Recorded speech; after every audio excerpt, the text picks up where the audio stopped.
ইরানের সামনে নতি শিকার আমেরিকার। ট্রাম্প প্রশাসনের যুদ্ধবাজি এখন হাসির খোরাক। তবে কি অবশেষে ইরানকে ভয় পেলেন মার্কিন প্রেসিডেন্ট ডোনাল্ড ট্রাম্প? যদিও ব্যাপারটা এখন এমন দাঁড়ালো, যত গর্জে তত বর্ষে না।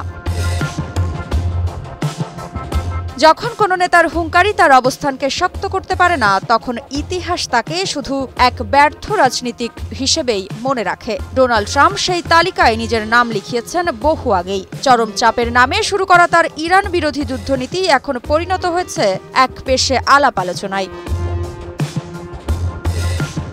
মার্কিন পররাষ্ট্রমন্ত্রী মার্কো রুবিও নিজেই জানালেন সেই কথা। তিনি জানিয়েছেন, আমেরিকা যুদ্ধ চায় না, বরং আলোচনার মাধ্যমে ইরান ইস্যুর সমাধান চায়। ট্রাম্প প্রশাসনের পররাষ্ট্রনীতি নিয়ে বলতে গিয়ে রুবিও বলেন, এই প্রেসিডেন্ট যুদ্ধ শুরু করার প্রতিশ্রুতি দিয়ে ক্ষমতায় আসেননি, অথচ তার শাসনামলেই ইরানকে পারমাণবিক অস্ত্র নির্মাণে বাধা দিতে গিয়ে প্রতিটি পদক্ষেপে ব্যর্থতা জমেছে।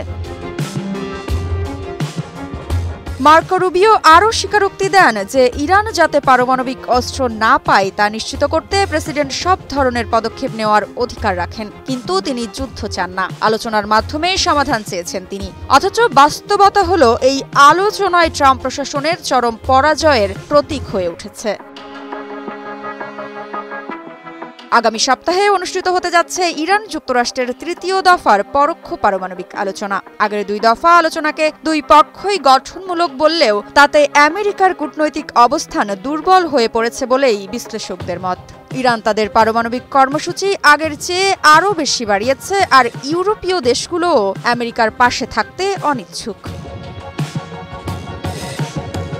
প্রাণ সসের মাখামাখি টেস্ট নুডলসকে করে তোলে আরো ইয়ামি, আরো জোস। প্রাণ সসের যদিও গত সপ্তাহেই রুবিও হুঁশিয়ারি দিয়েছিলেন ইরান পারমাণবিক অস্ত্র তৈরির দ্বার প্রান্তে। তিনি ইউরোপীয় দেশগুলোকে চুক্তির স্ন্যাপব্যাক পদ্ধতিতে আবারও নিষেধাজ্ঞা আরোপের আহ্বান জানান। তিনি জানান, ইরান এখন পর্যন্ত যতটা এগিয়েছে পারমাণবিক অস্ত্র অর্জনের এত কাছে আর কখনো আসেনি। 2015 সালের পারমাণবিক চুক্তির পরিপন্থীভাবে ইরান ইতিমধ্যেই 60% মাত্রার প্রায় 300 কেজি ইউরেনিয়াম মজুত করেছে।